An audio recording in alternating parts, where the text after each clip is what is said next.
Okay folks, in this lecture I'm going to quickly show you how to use Excel's status bar.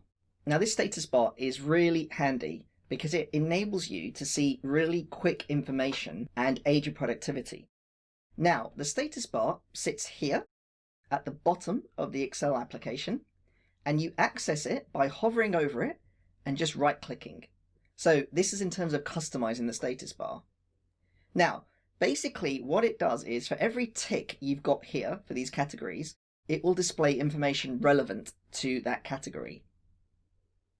So I'm just going to click here and show you here the options, and then for some of them I'll demonstrate what we mean by when we select it. Okay, so basically this bit here, cell mode, refers to the current cell editing mode when you're typing in a cell. Now there's basically 4 variations of this.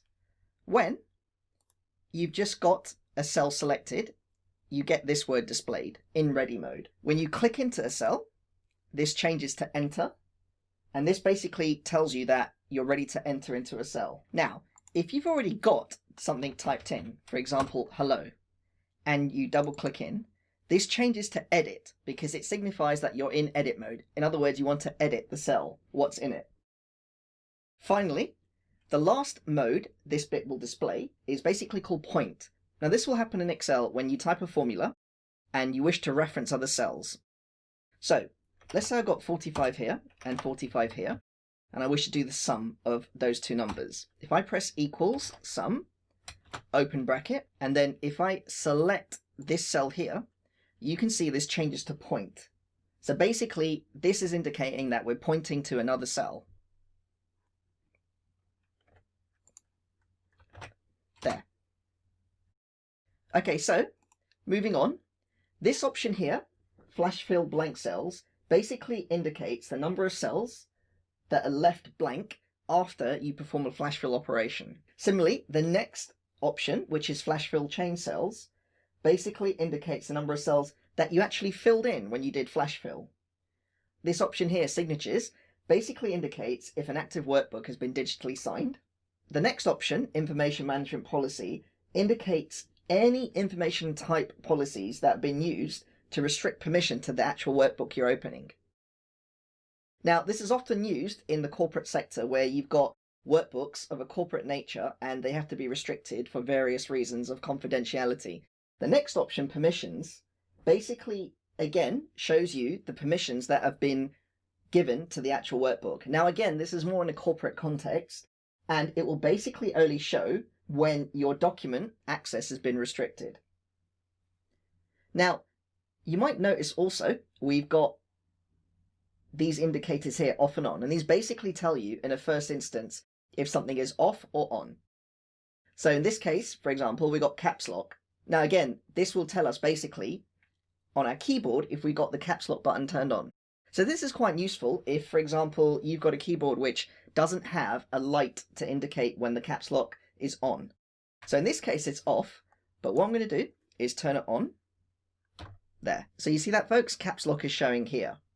If I right click, you'll see that it's changed to on. Similarly, the same thing exists for numlock and scroll lock and fixed decimal as well. Overtype mode. Now this is quite interesting, folks.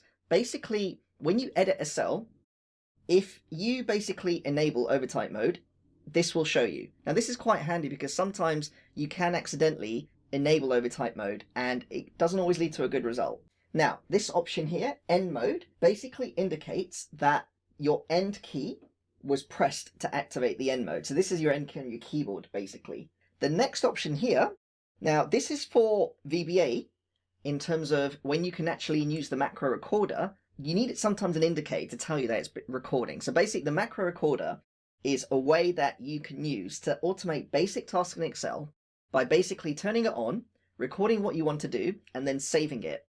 And it uses a code called VBA, which sits behind Excel and works in tandem with it. So when you do record the screen, sometimes it's good to know as a status or indicator. And that's what this option does here.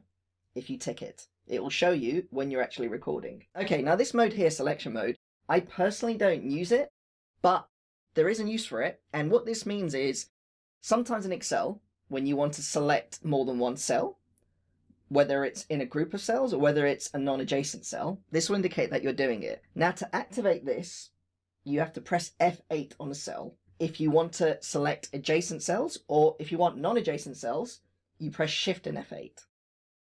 So just to show you, if I press F8 on my keyboard, you can see this says extend selection. And you can see that if I use my up and down arrows, it's automatically enabling a selection of cells. Now the other way, if I want to add non-adjacent cells, is if I press Shift and F8. And you can see it goes to add or remove selection. So if I click here, you can see that we're getting non-adjacent cells being selected. Now personally folks, I prefer just to do this the other way. In other words, using the control key and just selecting what you want. And for adjacent cells, just using the mouse.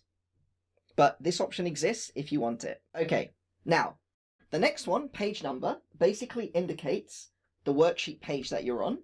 These ones here are basically related to mathematical calculation. So if you select a range of cells which have numbers, it will show you the average for that, the count, the numerical count. Now the difference between these two is this one will count text, while this one will just count numbers. The minimum number in the range of numbers you select, the maximum number in the range of numbers you select, and the sum. So this is quite handy when you just need quick calculations. So just to give you an example, if I just type in some more numbers, right. Now if I select all of them and go to here, you can see that Excel quickly shows me the average, 38.6, the count, which is 5, the numerical count, which is 5, the minimum number, which is 23, the maximum number, which is 56, and the sum, which is 193. Now, let's say I add some text in. Hello. Now, if I select all of them, you can see that the numerical count is still 5, but the count, which includes text, goes to 6. So this includes a count of data, which includes text, while this just counts numbers only. Okay, now upload status basically indicates the status of you uploading a workbook to the internet. So again, folks, this is more for corporate use in terms of sometimes you want to publish a workbook to the web. This will show you the upload status of that. Now, the next one, view shortcuts, basically displays these three options here. The normal view, the page layout, and the page break preview. So this is quite handy when you quickly want to switch to a different view. Okay. The zoom slider, similarly, is this bit here.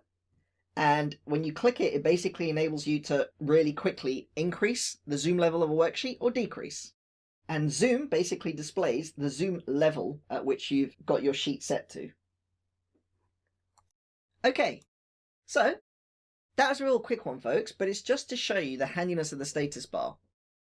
So you can use it to enable you to see quickly where you are when you're typing in Excel.